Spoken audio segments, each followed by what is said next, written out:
So I have the,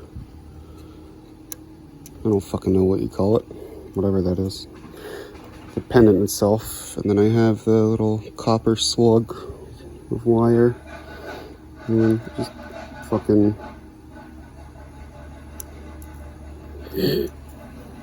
no. You have to place it in, right? Without losing it. There we go.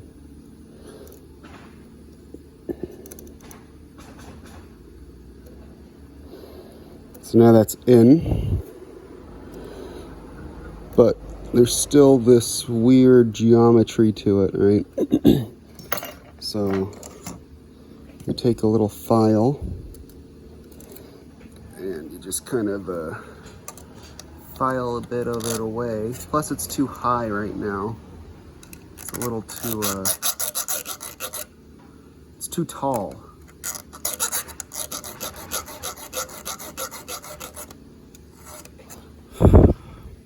So even though that this is flat, it's still too tall.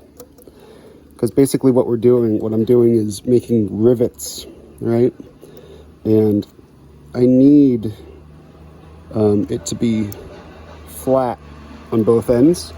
But this is too fucking trucks, dude, I swear to God. This is too tall. There's too much material here to squish it down to make a about the same size as these rivets. So there needs to be material taken away from it.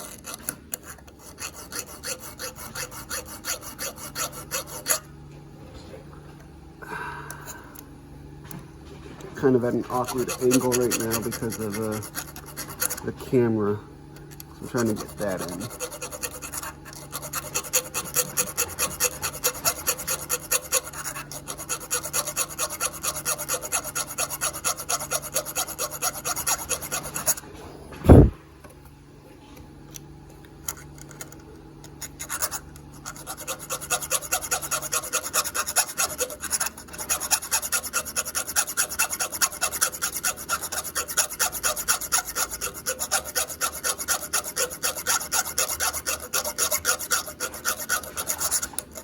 Filing is not so much about force as it is repetition. I mean, you can take out larger chunks with more force if you press down, but it wears the tool away faster. So if you have multiple repetitions from the file, it saves the file's teeth, and you don't have to go buy another one.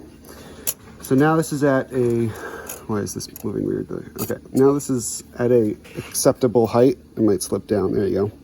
But you should be able to see, okay.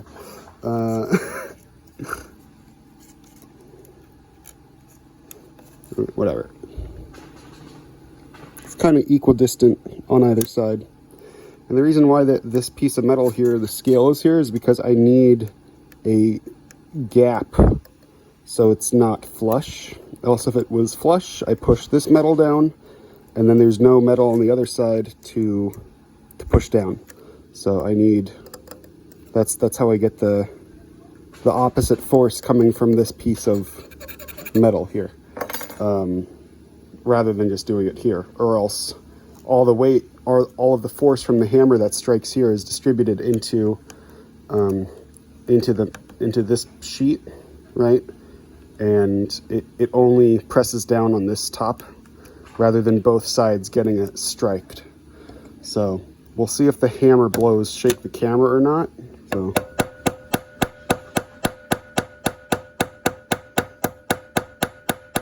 now that that's started, I just flip it over and then go from the other side as well.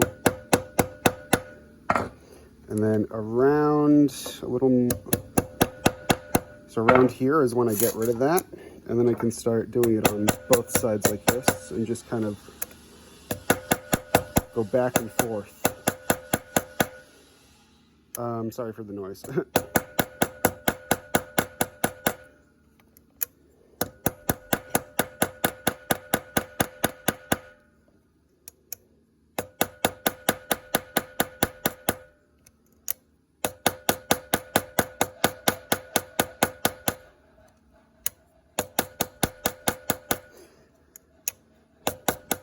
So these are decorative rivets, right? They don't serve a function other than cosmetic, but there are different uses for rivets, right? You can rivet two pieces of metal on top of each other, and then rather put two pieces of metal on each other, drill a hole through it, and then put a piece of wire through it, and then do the same hammering process, and then those two pieces of metal are conjoined without having to weld it together. It's weaker, but you can do it. So that's all.